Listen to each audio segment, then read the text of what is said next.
Salam alaikum Azul Filaoun, bonsoir. Dans cette deuxième partie de Rétro Info de la semaine. Bien sûr, on a la première partie, on en a parlé, bien sûr, on a débattu avec nos invités qu'on a du Conseil du Conseil des ministres, les décisions qui ont été prises, consacrées bien sûr à fixer le prix du mouton, mais aussi la loi relative aux partis politiques et au système électoral en Algérie.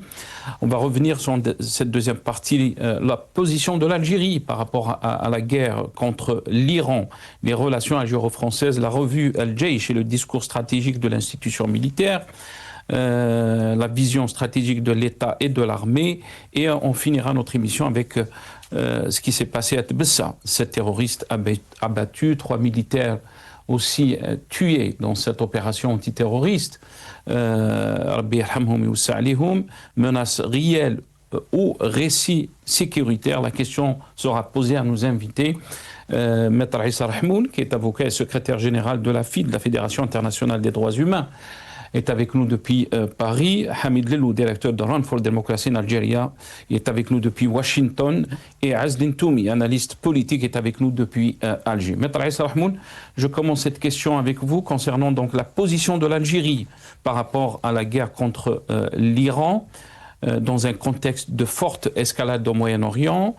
Quelle est la portée de la position donc diplomatique adoptée par l'Algérie face à la guerre contre l'Iran? S'agit-il d'une posture de prudence stratégique fidèle à la tradition de non-alignement ou d'un repositionnement dicté par les équilibres géopolitiques actuels? Avant de vous donner la parole, on va écouter d'abord dans ce passage les déclarations faites par le chef de l'État Majid Tebboune, qui avait déclaré dans un entretien qu'on s'entend qu'avec les grands, que l'Algérie s'entend avec les grands quand il s'agit donc de diplomatie, de relations internationales.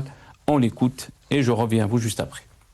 Tout ne s'étale pas dans la rue. C'est des relations avec les États-Unis dont nous sommes contents. Ils sont contents de nos relations aussi, avec toutes les puissances, hein.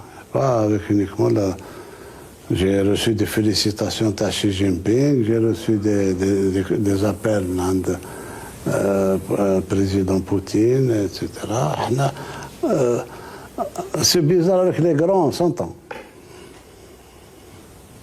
Il n'y a aucun problème posé dans ces trucs-là. Voilà, c'est bizarre, avec les grands, on s'entend. Donc a déclaré Abdelmajid Tebboune. Maître Issa Rahmoun, beaucoup de questions ont été soulevées par rapport à la position de l'Algérie depuis le début de cette guerre au Moyen-Orient, ou la guerre contre l'Iran. On n'arrive pas à comprendre la position de l'Algérie. Maître Issa Rahmoun. C'est Nasser,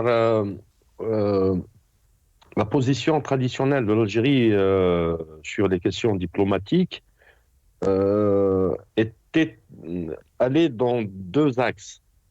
Premier axe, c'est l'autodétermination des peuples. Et on voit ça sur la question sahraoui, mais aussi sur la question palestinienne, où l'Algérie, diplomatiquement, a haussé le temps à l'occasion de plusieurs événements. Mais aussi une question de neutralité. Et la neutralité, elle s'exprime en fonction des éléments factuels et du contexte. Actuellement, on va partir d'un point de départ et on va coller au point de départ des preuves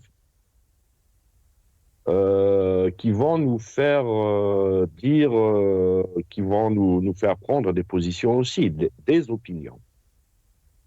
La première question, est-ce que la coalition israélo-américaine est légale du point de vue du droit international? Et là, on va évoquer deux aspects.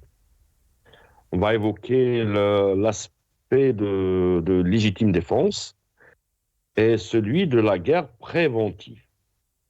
Dans les deux cas de figure, qu'elle soit en termes de légitime défense, les éléments constituant la légitime défense quant à l'agression par Israël et les États-Unis d'Amérique nous permettent nous permettent pas de dire qu'il y avait eu une légitime défense de la part d'Israël et des États-Unis.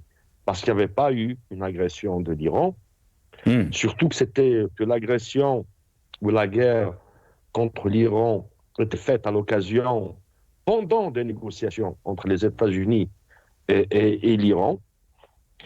Et en termes de guerre préventive, pareil, dans la jurisprudence de la Cour internationale de justice, les éléments qui constituent, qui ne sont pas reconnus d'ailleurs, en termes de guerre préventive, ne sont pas réunis. L'Algérie qui était, si on classe la position, si on peut attendre une position de l'Algérie, une position diplomatique en termes de ces deux énoncés évoqués, que ce soit la légitime défense ou la guerre préventive, ne prévoit pas un positionnement de l'Algérie politique ou diplomatique par rapport à cette question. L'Algérie, elle doit rester dans la légalité internationale. Longtemps décriée sur la question du Sahara occidental et des résolutions du Conseil de sécurité et de l'Assemblée générale des Nations unies par rapport à la question de la Palestine. L'Algérie a adopté une position de non-position. Et pour preuve, et là je reviens à la preuve, vous savez toutes et tous que la mosquée de Paris est l'œil de Moscou, d'Alger à Paris. Et la mosquée de Paris, c'est l'un des canaux les plus importants dans la diplomatie entre les deux pays. On a vu au 5e événement du Ftour, Ramadan, Charles al-Moubarak, la présence de tous les ambassadeurs des pays dits musulmans. Une représentation marocaine était sur les lieux, à la mosquée de Paris. Mais aucune représentation diplomatique de l'Iran. Ni l'ambassadeur de l'Iran qui avait pourtant assisté aux 4 éditions passées. Parce qu'il faut parler d'éditions. L'Algérie, est-ce qu'elle se rallie dans cette... quand on entend le président de la République, il dit qu'on s'entend bien avec toutes les puissances du monde. Chine, Russie, États-Unis, etc. Est-ce qu'on est devenu l'outil? Est-ce que l'Algérie est devenue l'outil de ces puissances? Nous n'avons pas de position. Réellement, une position. Avant-hier, un centre de médicaments était agressé, nonobstant de l'école où il y avait eu 160 écoliers iraniens qui étaient bombardés par l'armée israélienne et américaine. Avant-hier, un centre de médicaments comportant des compotes, du lait maternel et des outils de soins pour les enfants était bombardé. On se retrouve aujourd'hui, en termes de droit international, d'un crime de guerre perpétré par les États-Unis et Israël. Et là, je reviens à la réception de la mosquée de Paris. Pourquoi ne pas inviter l'ambassadeur iranien pour exprimer une solidarité de l'Algérie quant au crime de guerre? Il faut le dire, Israël et les États-Unis d'Amérique viennent de commettre un crime de guerre contre l'Iran. Il n'y a pas de légitime défense et dans les mœurs et la jurisprudence internationale de la CIG, la Cour internationale de justice, il n'y a pas de guerre préventive.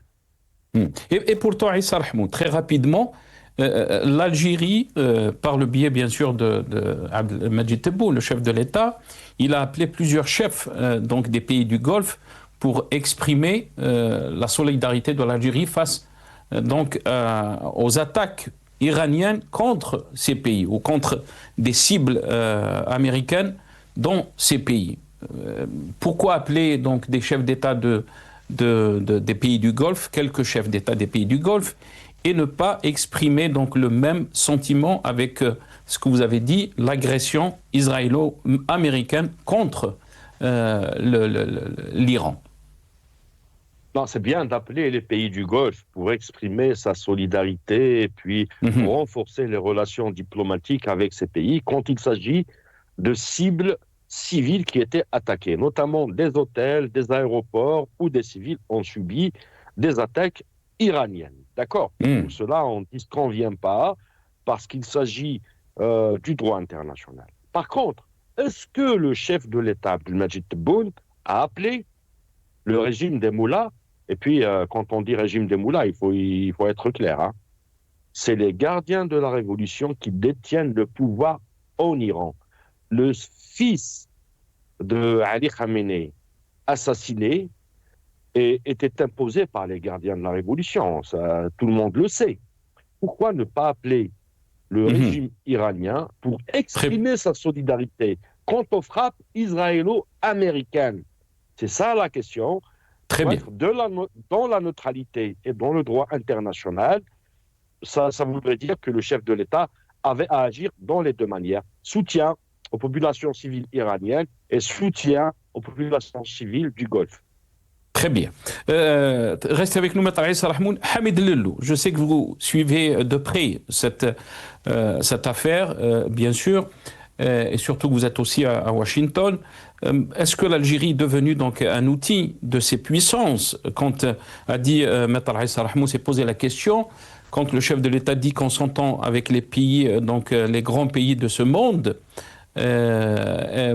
comment vous avez trouvé donc la position de l'Algérie concernant cette guerre contre l'Iran? Beaucoup ont soulevé, bien sûr, la question de la position de l'Algérie.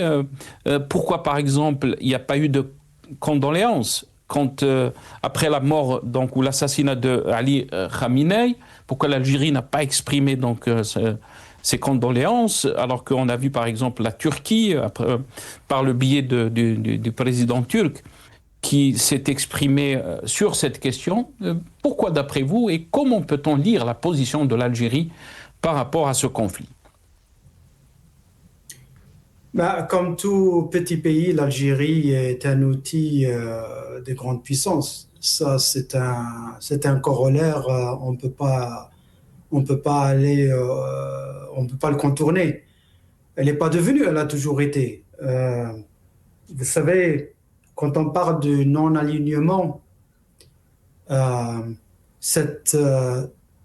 a toujours été une position de façade.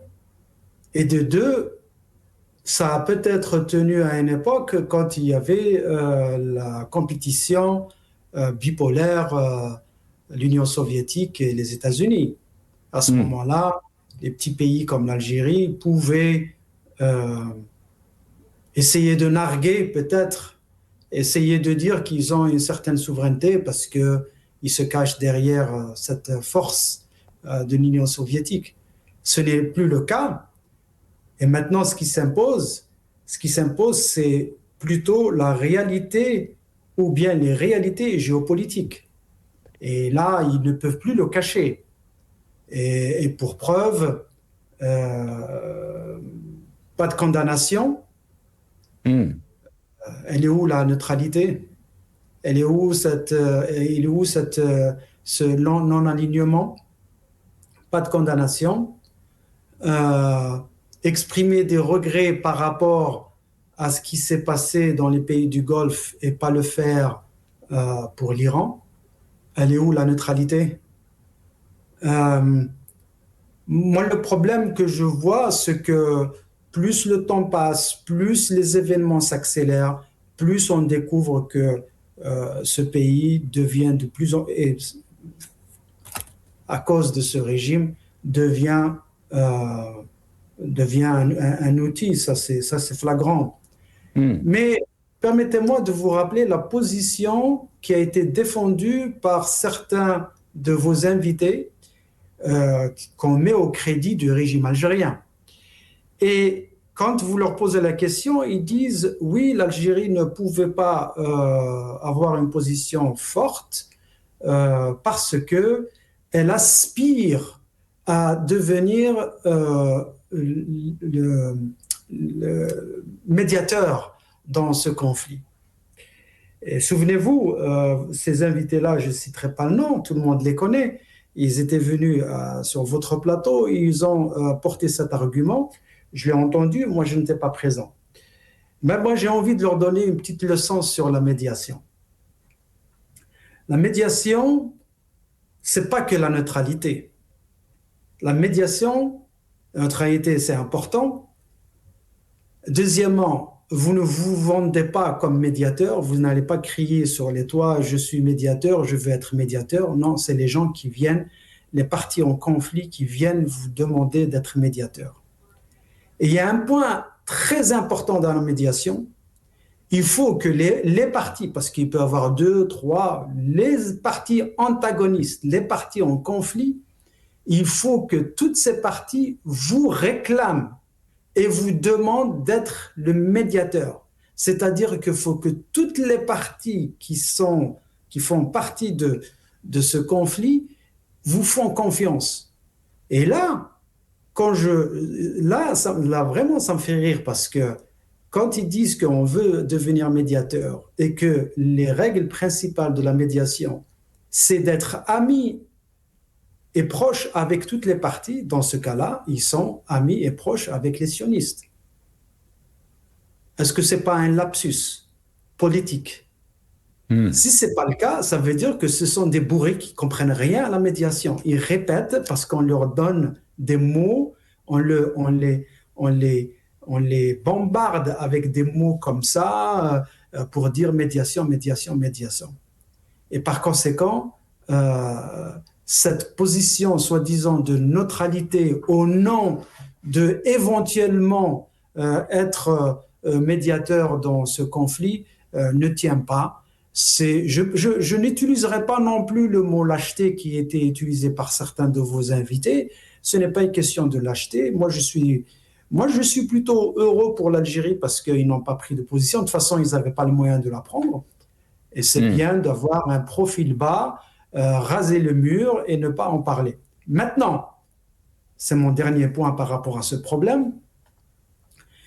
Vous savez, M. Nasser, j'ai toujours refusé de commenter les dires et les bêtises de ce pseudo-président. Moi, je ne le reconnais pas en tant que tel, donc je ne commente pas ce qu'il fait. Par contre, sa dernière déclaration où il a invité des ambassadeurs du Golfe en proposant que l'Algérie va les soutenir, que si un des pays est attaqué, ça veut dire que l'Algérie est attaquée. Là, je trouve que c'est une déclaration très, très, très grave et très, très dangereuse pour l'Algérie. Cette déclaration pourrait avoir des conséquences néfastes parce qu'ils peuvent le prendre au mot et lui dire « chiche, venez avec vos avions, avec vos soldats algériens et participez à cette guerre ».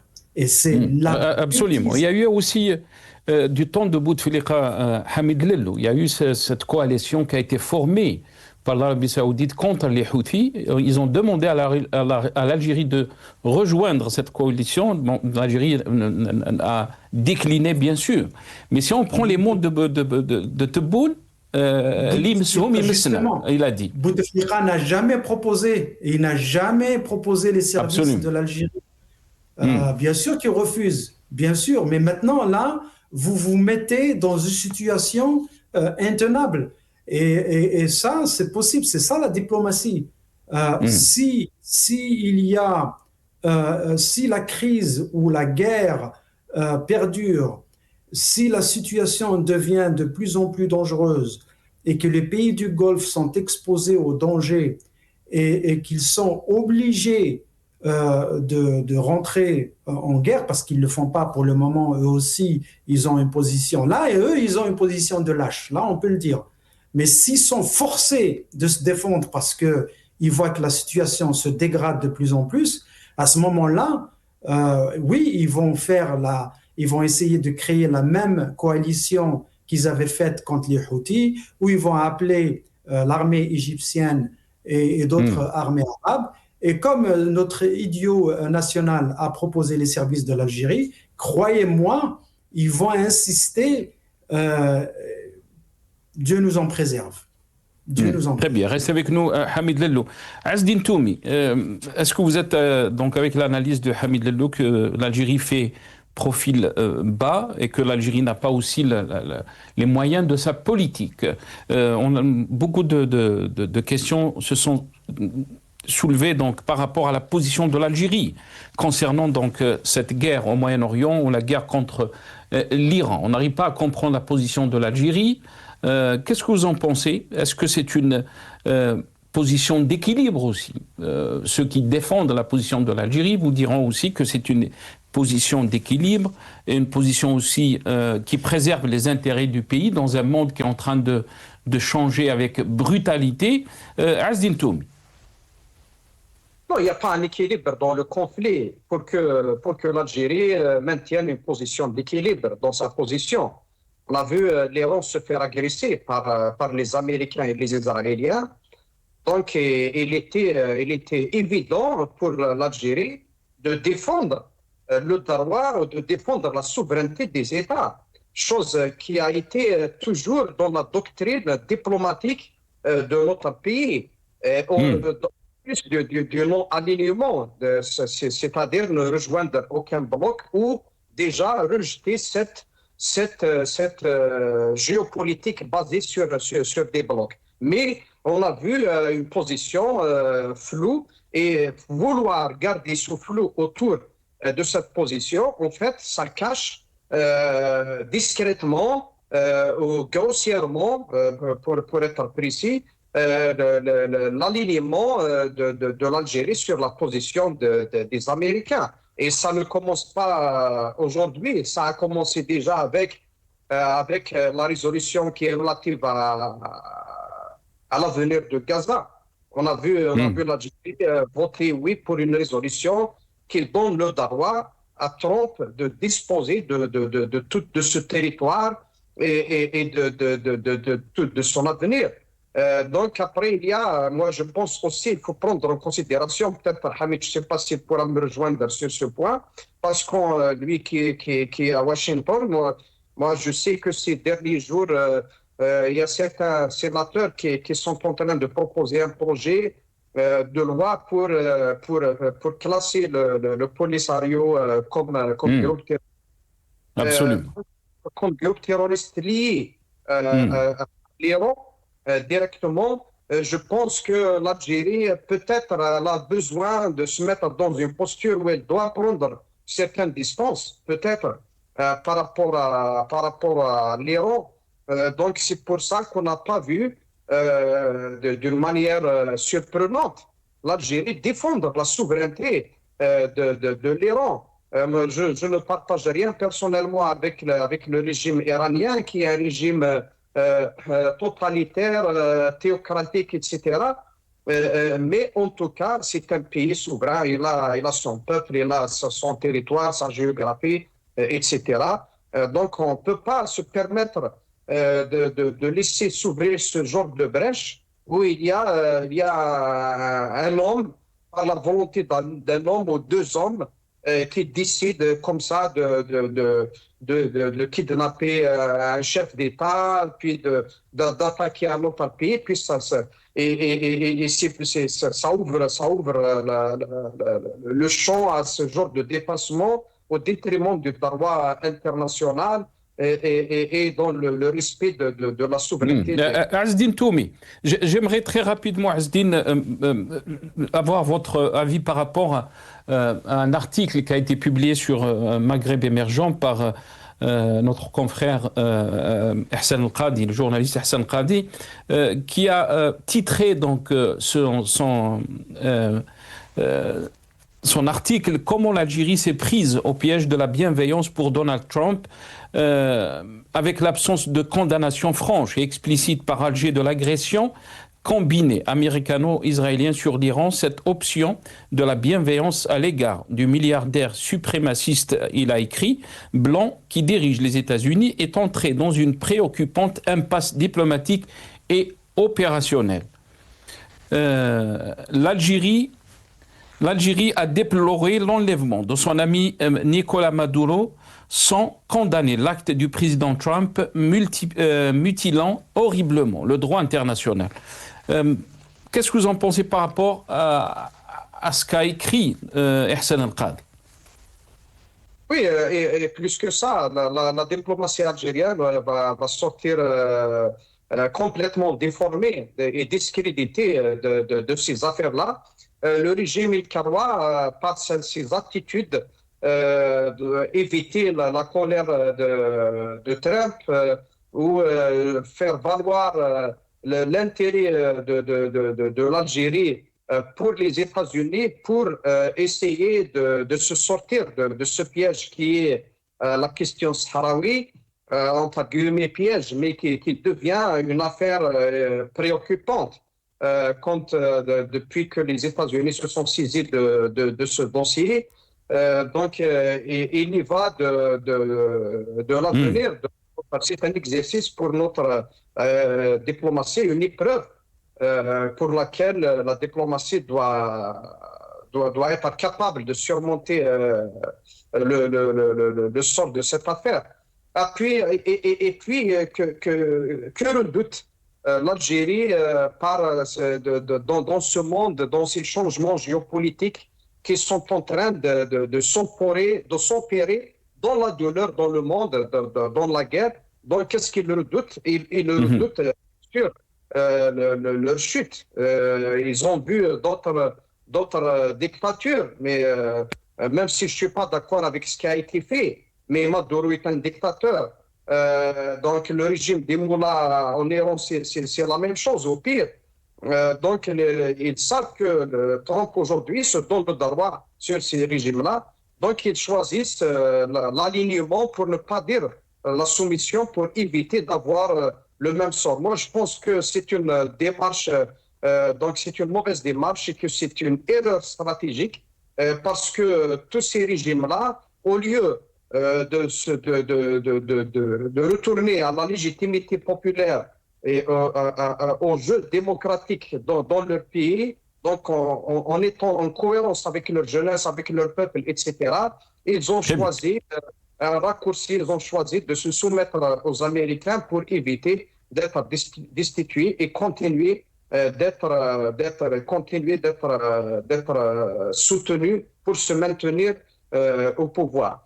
Moi, je pense que la posture que devrait prendre l'Algérie, qui est une posture naturelle, qui a été de se démarquer de ce que fait Donald Trump aujourd'hui dans le monde, ouvertement, et de soutenir et de continuer à soutenir la souveraineté des États et dénoncer ces attaques et ces violations de droit international. Et c'est comme ça qu'on va maintenir ou garder notre place dans du bon côté de l'histoire et de ne pas se retrouver en dehors de l'histoire. Très bien, restez avec nous, Azdine Toumi. Je vais vous demander à vous trois donc d'être un peu bref dans les questions qu'on va traiter juste après, parce qu'il nous reste beaucoup de questions, mais pas beaucoup de temps, malheureusement. On va revenir maintenant avec aussi, on va continuer sur les relations et la diplomatie, les relations internationales, la diplomatie, les relations algéro-françaises, où en sont donc aujourd'hui les relations entre l'Algérie et la France, souvent marquées par des phases de tension et de rapprochement, bien sûr. Ce qui a été publié cette semaine par Jeune Afrique, l'ambassadeur de France est à nouveau le bienvenu en Algérie, assure donc le président Tebboune, d'après Jeune Afrique, rappelé en pleine crise diplomatique entre les deux pays. Stéphane Romaté n'est pas retourné à Alger depuis 2024, a été au cœur d'une nouvelle polémique suite à la diffusion donc d'un reportage début 2026.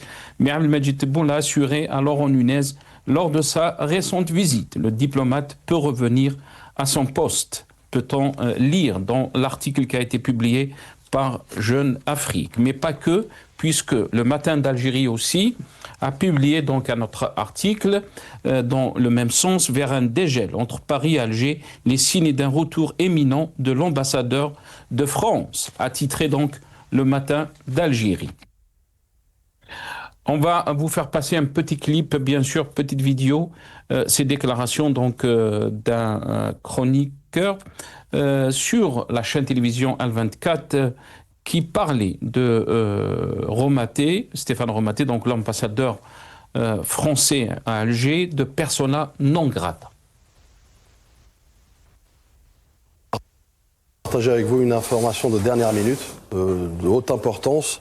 Donc, selon des informations obtenues par Al24 News, la France a décidé d'interdire à la famille du diplomate algérien injustement arrêté en France. Et donc l'Algérie aurait décidé d'appliquer l'effet de réciprocité en interdisant la famille de Christophe Glaise de le visiter. Donc on voit bien que là nous avons une dérive de visiter, donc la famille. Nous avons une dérive importante notamment. Et d'ailleurs le rappel à l'ordre du communiqué des autorités notamment du ministère des Affaires étrangères, on dit long sur justement ce côté juvénile un peu. Ce côté désinvolte de la diplomatie française. Aujourd'hui, Romaté est indésirable en Algérie, je le rappelle et je le dis haut et fort, il est indésirable en Algérie parce que ce type de comportement qui n'honore pas la diplomatie tout simplement, qui n'honore pas les us et coutumes de la diplomatie, de quel pays qu'il soit, et l'Algérie le fait entendre avec ce rappel à l'ordre, avec ce rappel aussi des principes fondamentaux qui régissent les relations bilatérales. Voilà, bien sûr, la question, on l'a posée pendant qu'il y a eu donc cette information. Pourquoi il n'y a pas eu un canal officiel pour parler de cette information que l'ambassadeur français était donc persona non grata. C'est un chroniqueur qui dévoile ou parle de cette information. Mais vous l'avez vu dans les relations algéro-françaises, c'est qu'un pas en arrière, un pas en avant, deux pas en arrière. Et bien sûr, ces jours-ci, on parle donc d'un dégel des relations avec la dernière visite du ministre de l'Intérieur, Laurent Nunez. Et on va vous montrer ce petite vidéo qui parle du retour de l'ambassadeur français en Algérie. Selon plusieurs sources, l'ambassadeur de France en Algérie, Stéphane Romaté, pourrait bientôt retrouver son poste à Alger. Rappelé à Paris en pleine crise diplomatique en avril 2025, il fait l'objet d'une polémique récente liée à son apparition dans un reportage diffusé début 2026 sur la chaîne publique France 2 et qui était considéré comme une attaque directe au président de la République Tebboune. Plusieurs déclarations, notamment sur les plateaux de la chaîne publique algérienne AL24, ont confirmé que l'ambassadeur français Romaté est devenu une persona non grata en Algérie et il n'est dorénavant plus le bienvenu. Le président Abdelmadjid Tebboune a toutefois rassuré, selon les mêmes sources, le ministre français de l'Intérieur, Laurent Nunez, lors de sa visite les 16 et 17 février 2026, que finalement le diplomate Romaté est dorénavant le bienvenu. Cette information intervient après 18 mois de tensions graves entre Paris et Alger. Les relations bilatérales ont connu une quasi-rupture, marquée par des rappels d'ambassadeurs et des suspensions de coopération. La visite de Nunez à Alger avait comme but de relancer le dialogue sécuritaire et migratoire, deux priorités françaises. Tebboune a accueilli le ministre avec cordialité, ouvrant la porte à une normalisation. Mais cette séquence diplomatique suscite de nombreuses critiques, notamment chez les opposants au pouvoir algérien. Certains dénoncent ce qu'ils qualifient d'improvisation permanente de la diplomatie algérienne. Pour eux, cette crise illustre un manque de vision stratégique dans les relations internationales du pays. Les décisions seraient souvent prises dans la réaction immédiate aux événements médiatiques ou politiques, plutôt que dans une stratégie diplomatique à long terme. Des analystes proches de l'opposition estiment également que ces tensions répétées avec la France et avec beaucoup d'autres pays nuisent à l'image de l'Algérie à l'international.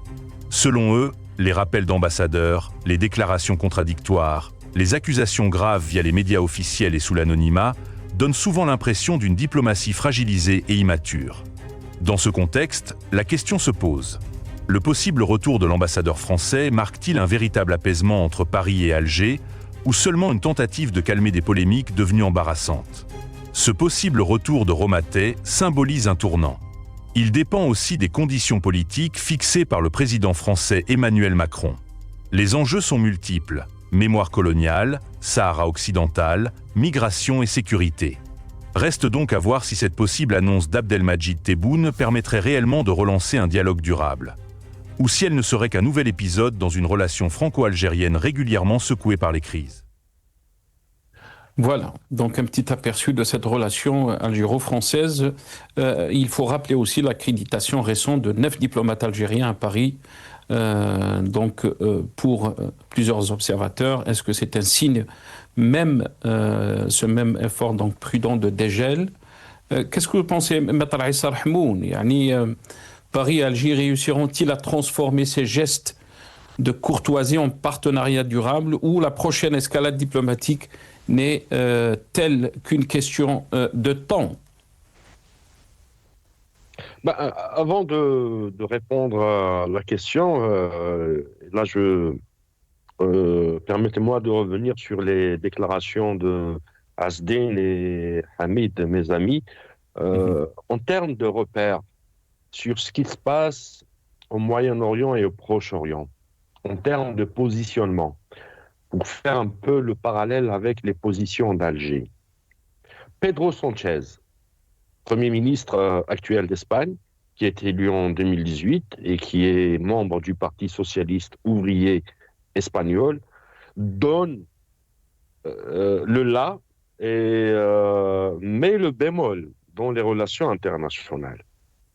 Il s'agit d'un pays européen, d'un royaume européen. Et en termes de positionnement, Pedro Sánchez a démontré au monde entier qu'en étant chef d'État, on peut bien travailler sa population pour les migrants, être internationaliste dans ses lectures et s'opposer aux États-Unis et à Israël, qui sont aujourd'hui les premières forces impérialistes, mais aussi dominatrices du monde. Faut pas oublier que Abdelmajid Tebboune avait déclaré que la démocratie espagnole était née en Algérie. Et si cette démocratie espagnole nous dépasse, sachant qu'on était le fœtus de cette démocratie, il faut se poser des questions. Maintenant, revenons à la question, effectivement, Smahli Nasser. Je suis un peu ironique sur cette question parce que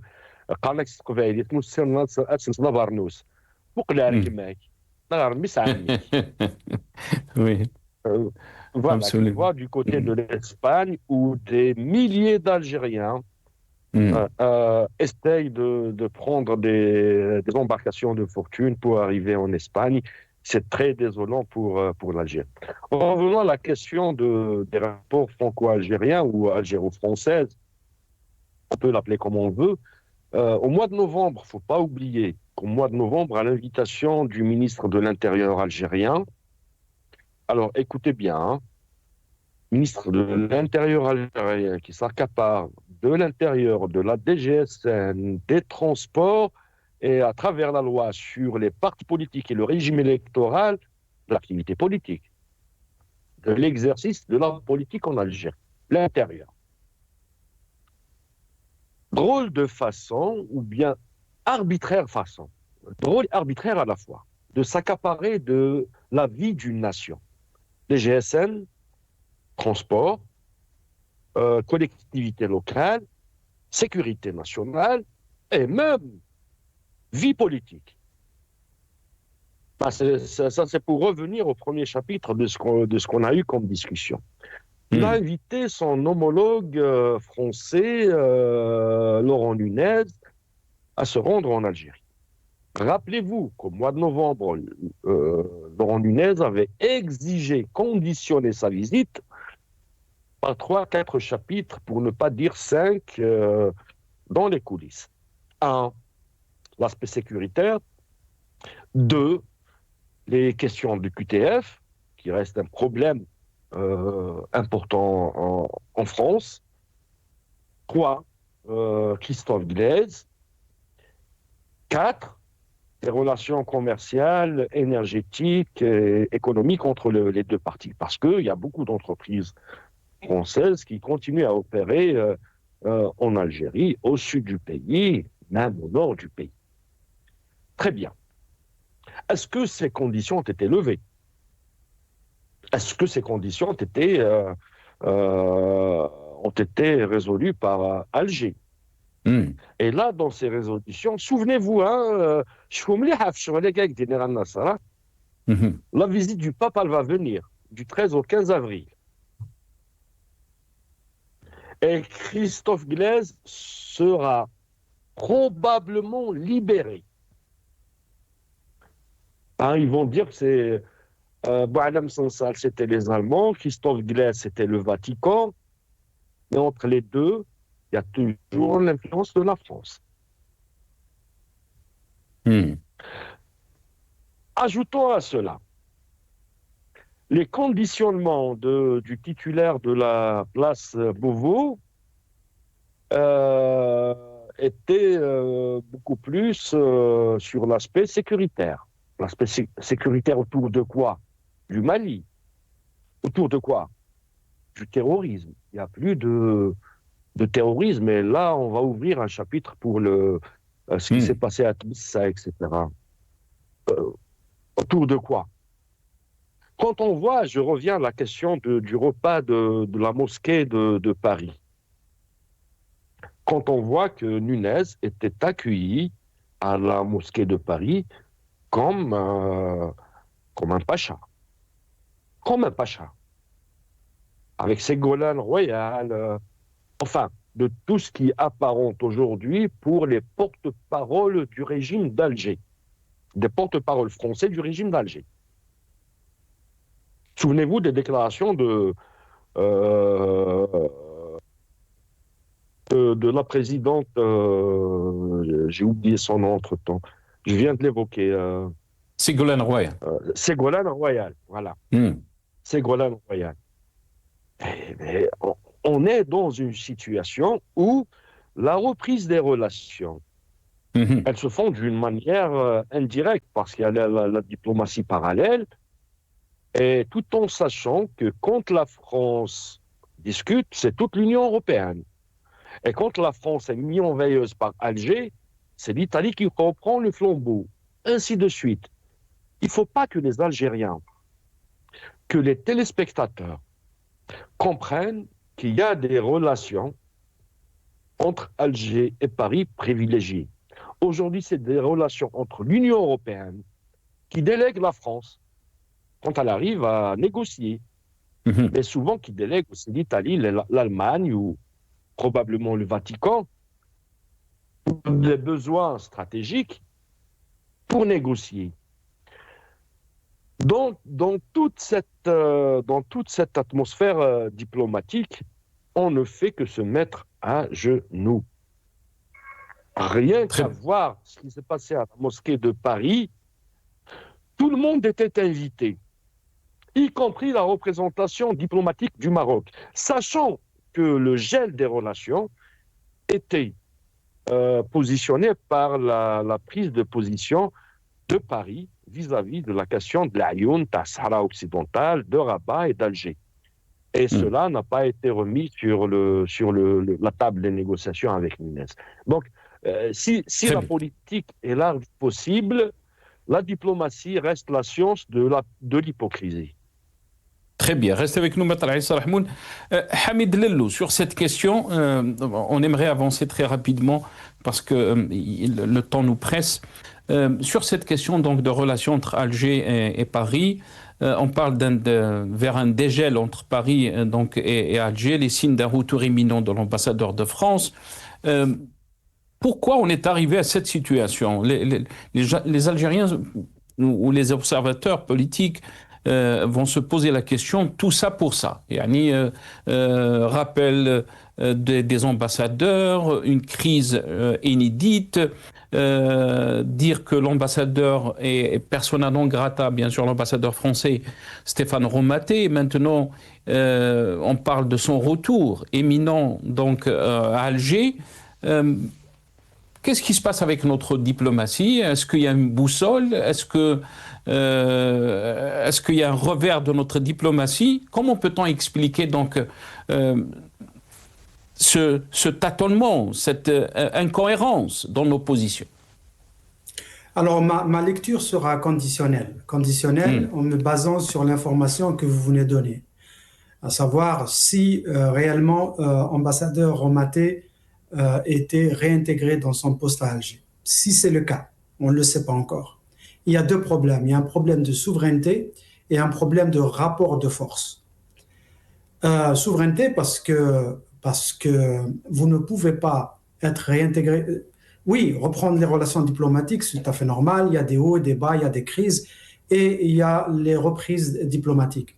Mais quand vous reprenez le même ambassadeur qui vous a insulté, qui vous a dénigré, qui vous a traité de tout et qui est même passé dans une émission de télé contre le système politique en Algérie, et à la fin, vous le réintégrez, vous acceptez qu'il soit réintégré, ça c'est très grave, ça veut dire que vous n'avez aucune souveraineté et que la décision a été dictée par la partie française ou la partie européenne. Maintenant, les décisions stratégiques, malheureusement, on sait que les décisions stratégiques, les décisions régaliennes, elles sont prises ailleurs. Quand il s'agit d'argent, quand il s'agit de décisions militaires ou de décisions diplomatiques, elles sont prises ailleurs. Et c'est pour ça, par exemple, quand il y avait la visite du ministre français, après la visite, il a fait des déclarations très, très importantes quant à la reprise des relations algéro-françaises et surtout la reprise de la coopération sécuritaire qui, selon ses dires, ont repris ou ont été reprises à un niveau très, très, très élevé. Et ça, c'est très, très grave. Parce que de l'autre côté, du côté algérien, il n'y a pas eu de commentaires, il n'y a pas eu de démenti, il n'y a pas eu de confirmation pour vous dire que le pseudo-ministre des Affaires étrangères, ce n'est pas lui qui décide. Il est là, c'est une façade, mais quand il s'agit de faire une déclaration stratégique, il ne le fait pas parce qu'il n'a pas le pouvoir, parce que ce n'est pas lui, parce que c'est l'État profond qui décide. Et là, ça rentre aussi dans le cadre des rapports de force. Quand vous n'avez pas un rapport de force équilibré, la décision est prise ailleurs, la décision est imposée de l'extérieur. Très bien. Azdine Toumi, très rapidement sur ce point, qu'est-ce que vous en pensez, Azdine Toumi, votre réaction? Qui a commencé en juillet 2024, quand la France avait décidé de soutenir le plan marocain par rapport au Sahara occidental. Donc, après, il y a eu de la surenchère, il y a eu des complications, il y a eu l'arrestation l'emprisonnement de l'écrivain Boualem Sansal, puis d'abord il y a eu le retour de l'ambassadeur d'Algérie en France, je pense au 31 juillet aux alentours.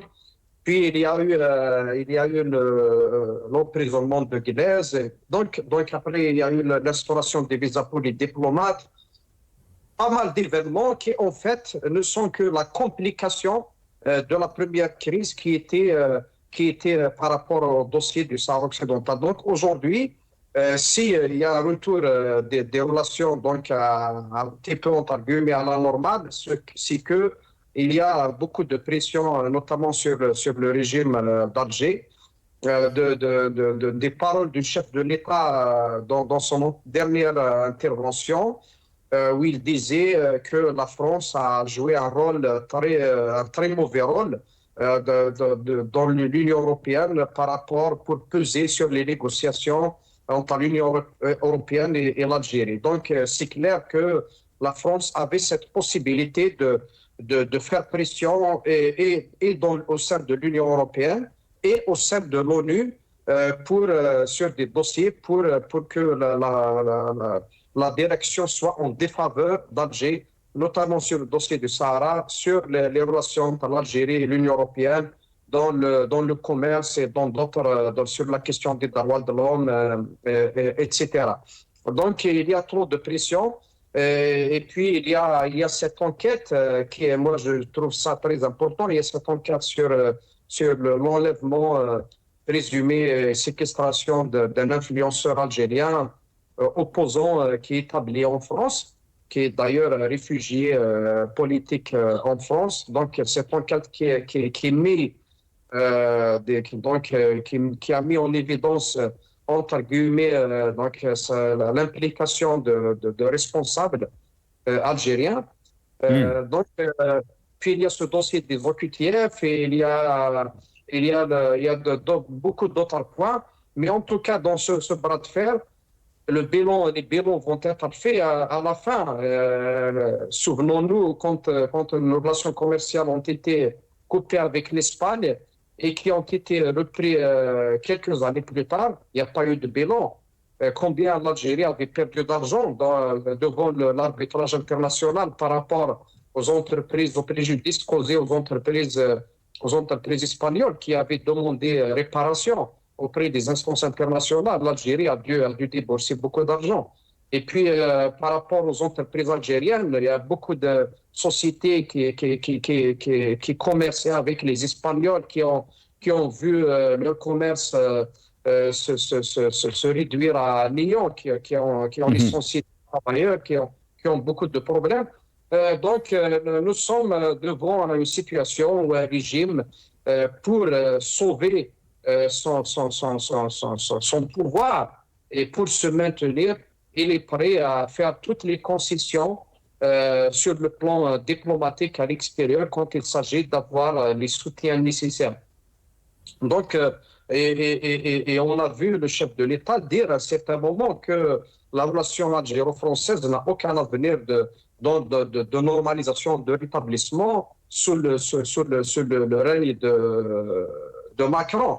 Or qu'on est en train de voir le contraire. Moi, j'aimerais bien voir si ce retour de l'ambassadeur en Algérie sera fait.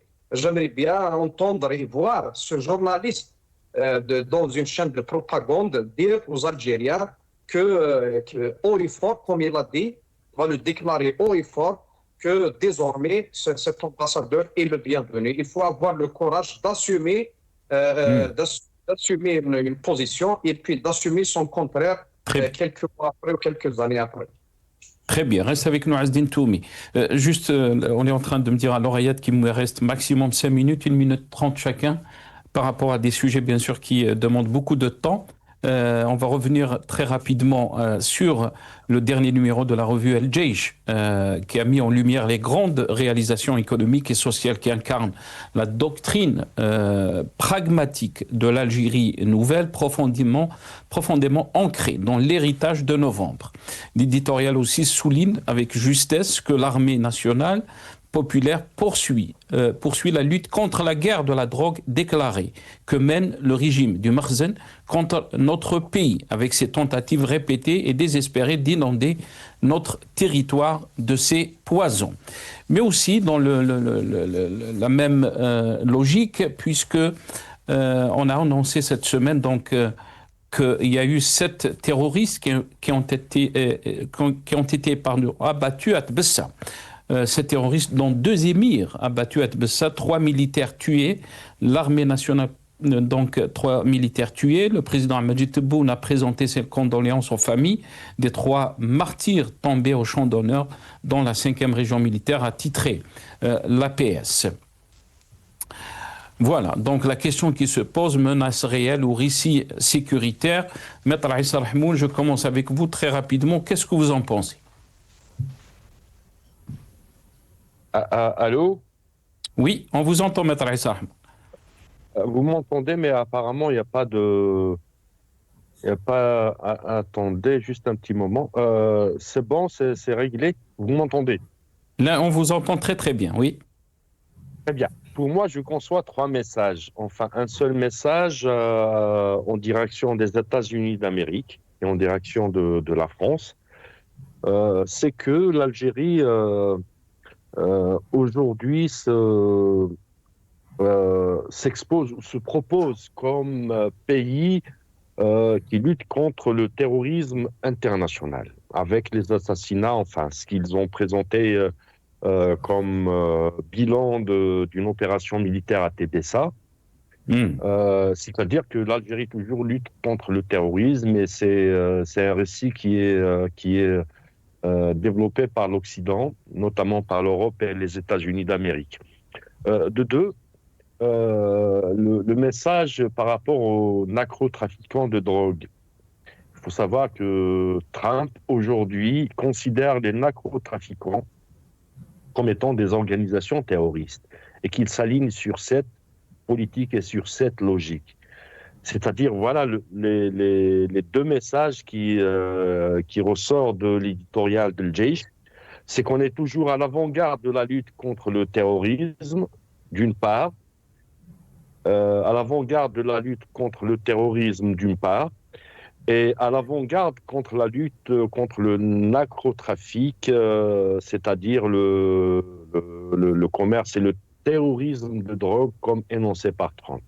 Donc c'est un appel d'offres tout azimut, sachant qu'aujourd'hui l'Algérie a abandonné toutes ses valeurs diplomatiques et ses positionnements existentiels quant au droit à l'autodétermination des peuples. Très bien, merci beaucoup, Maître Issa Rahmoun. Hamid Lello, qu'est-ce que vous en pensez, bien sûr, surtout qu'on nous annonce donc 7 terroristes, dont 2 émirs ont été éliminés dans cette opération à Tbessa, opération antiterroriste. Est-ce qu'on est dans une menace réelle? Et la question, bien sûr, qui a été posée par le site Radio des Sans-Voix, une opération antiterroriste ravive le débat sur les limites de la réconciliation nationale. Menace réelle ou récit sécuritaire, Hamid Lello? La réponse, elle est dans la déclaration. Si vous faites une lecture d'analyse militaire, ils ont annoncé une opération combinée. Je ne sais pas si les gens prêtent attention à ça. Quand vous dites une opération militaire combinée, et je renvoie tous les téléspectateurs pour aller voir la définition, ça veut dire qu'il y a l'armée de l'air, l'armée de terre, tous les corps d'armes et tous les services de sécurité. C'est-à-dire une opération de grande envergure. Ce n'est pas une opération tactique qui demande un petit groupe de soldats, une dizaine, une quinzaine qui font une opération. Quand vous parlez d'opération combinée, c'est-à-dire que ça pourrait aller jusqu'à un bataillon, c'est-à-dire jusqu'à 2000 hommes qui sont impliqués. Est-ce qu'il n'y a pas incohérence, Hamid Lello, officielle. Est-ce qu'il n'y a pas incohérence quand on entend, bien sûr, depuis quelques mois, depuis des années même, de parler de la stabilité de l'Algérie, que c'est un acquis, et là on nous parle de terrorisme, on parle d'un terrorisme donc en 2026. Ça rentre dans le cadre du mensonge systématique. Ils mentent parce qu'ils veulent que ce mensonge devienne une vérité jusqu'à ce que la vraie vérité vienne et les frappe en plein visage, comme c'est le cas de cette opération où il y a eu quand même 3 soldats. Qu'il y ait 7 terroristes éliminés, ce sont des terroristes, ce sont des éléments individuels, c'est tant mieux. Mais quand il y a un soldat, c'est la représentation d'une institution, c'est un investissement sur plusieurs années, parce que ce n'est pas mort d'homme seulement. Oui, rahmatullahi alayhim, c'est au-delà du mort d'homme, c'est un investissement de millions sur la formation, sur l'éducation, sur le salaire, sur le service social, sur tout ça, sur l'infrastructure, sur le matériel. Quand vous parlez des hommes, vous parlez beaucoup d'argent. On va parler de manière pragmatique parce qu'ils veulent qu'on donne des chiffres. La mort d'un soldat, c'est tout ce qui va avec. Ce n'est pas que le soldat. Et les déclarations, brièvement, puisqu'on n'a pas le temps, moi je dis que ça se fait pour maintenir le moral, parce qu'il s'adresse aux officiers. Il veut maintenir le moral. Il veut parler de la légitimité institutionnelle. Et quand on parle de légitimité institutionnelle, c'est sa personne à lui. Depuis que je suis là, regardez ce que je fais, nous sommes en train d'éliminer les terroristes, etc., etc. Ça, c'est très, très important. Troisièmement, c'est un message interne aux officiers pour la discipline, pour la loyauté. Je suis là pour parler des problèmes. Allez, parlons-en, on va les régler ensemble. Contrôle de l'information. Et il y a aussi l'autosatisfaction, parce qu'ils veulent dire « Ah, nous sommes les héritiers de l'armée de l'indépendance, etc. Nous sommes les braves représentants du peuple algérien. Nous avons une mission, etc. etc. » Et surtout, moi, je l'ai toujours dit, je fais une distinction très claire entre le militaire opérationnel et le militaire administratif. Ces généraux en carton, je suis désolé de le dire encore une fois, et lui, en tant que général de façade, il est en train d'essayer de consolider cette entente tacite entre l'opérationnel et le non opérationnel, en disant que nous allons mettre tous les pouvoirs, tout le matériel, toutes les ressources au service de cette armée. Et l'armée opérationnelle, quand elle reçoit l'appui logistique, matériel et financier, elle est contente. Et cet appui bureaucratique et logistique qui rentre dans le quantitatif, parce que chaque fois, nous avons arrêté des cellules, nous avons tué, nous avons récupéré des armes, etc. Et en même temps, tous ces achats d'armes extraordinaires, des avions, pour justement satisfaire les besoins opérationnels, et comme ça, pour qu'il y ait cet équilibre dont j'ai toujours parlé, l'équilibre entre l'opérationnel et les généraux de façade. Malheureusement, tout ça se fait pas au bénéfice de l'Algérie, mais on voit que c'est une situation qui perdure, et ce terrorisme résiduel, il dure depuis les années 90. Et finalement, la réconciliation nationale était un mensonge national. Vous ne pouvez pas construire une réconciliation nationale si vous ne la basez pas sur des principes de la vérité, sur le principe du pardon, sur le principe de la conciliation, de la réconciliation. Et ceci ne peut se faire que si vous libérez la société de cette emprise de la police politique. Le mensonge perdure, et ça va continuer, et on va continuer à entendre le même message qu'on entend depuis toujours. Très bien, restez avec nous, Hamid Lellou. Azdine Toumi, ce message récurrent d'information, donc de lutte antiterroriste, qu'on a tué, donc éliminé des terroristes. Dernière fois, donc à Tbessa, 7 terroristes éliminés, dont 2 émirs, 3 militaires donc tués aussi.